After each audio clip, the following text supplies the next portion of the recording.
In the following presentation, I'm going to be showing you guys how to make an aesthetically pleasing PowerPoint presentation. Now, I want to reiterate that you will be graded on content. Content is the most important thing. You can have an absolutely wonderful PowerPoint presentation, beautifully done, but if your content is really poor, you're going to be getting a poor grade. Now, if you have really strong content, a really good PowerPoint presentation can help put you over the top in getting that really good grade. So first we're going to start with backgrounds. Backgrounds are perhaps the most important thing because you see them on every single slide. Now, Microsoft PowerPoint, which is what I'm using, has a number of different backgrounds under the Design tab that they automatically provide. For instance, I like this one myself. It's very clean, crisp, clear, and concise, and that's what you're looking for. A background that doesn't overwhelm your presentation, because the background isn't the most important thing to your presentation, your content is. Now, some people like to use pictures for their background, and I'm going to show you an example of that as soon as this loads. I'm going to choose a picture of Ed Snap because that's what my presentation's about. Here we go. So that's a very beautiful picture of Ed Snap, but you do see what the problem is, right? I can't see the text anymore. The background has completely overwhelmed the presentation. So if you are intent on using a picture, what I suggest you do is increase the transparency of the picture to wash it out a little bit, so your font is much more clear. Now, I prefer, of course, that you use just one of the template designs, but if you must use a picture, make sure that it's not overwhelming. So we'll go to our next area here, and I'm going to put this on full screen. So here we go. We have EDSNA, Spanish 104. So here we have our first page, and we have a lot of information on this page. Here's the problem. You're going to be reading through this, and 3 lines in, your teacher is going to slouch down in the chair beside you and start snoring.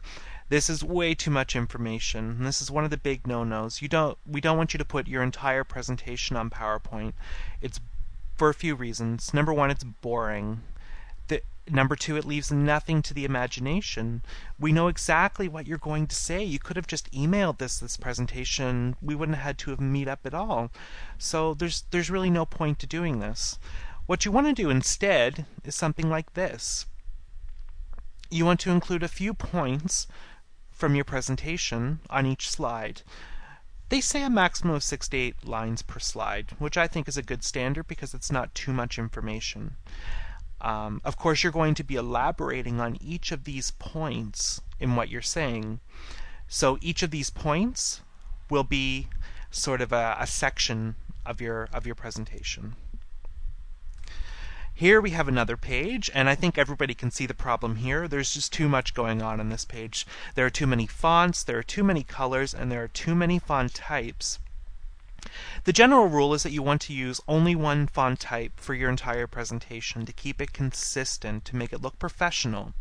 You could probably vary between 2 colors, using one color for the heading, which we have EDSNA here, and maybe a different color for the main content. And you can use, I would say, up to a maximum of 3 different sizes. Maybe one size for the font, the heading, one size for the main body, and another size for the fuentes, which I have down here at the bottom. Those are the sources. But don't go any higher than that, because we want to keep it consistent. What we want it to look like is this: clean, clear, consistent, professional, and concise. Finally, we'll return to this slide. Now, PowerPoint has a lot of bells and whistles, and I'm sure you've seen them being used before. When you transition a slide, you can do this. Sweep it. When you transition into points, you can do this. And you can also make little ding sounds when you're transitioning. And these are great. These are wonderful to use. There's one important point, though. They're not going to make your presentation better than it already is. They're little add-ons that sort of maybe spice it up a bit, but if, like I said before, if your content's weak, the little bells and whistles aren't going to make it any better. So if you don't know how to do this, if you don't know how to transition a slide, if you don't know how to add a little a sound every time you transition, don't worry about it. It's completely unnecessary. If you know how to do it, you can do it. If you don't know how to do it, don't worry about it. And that's the end of the presentation.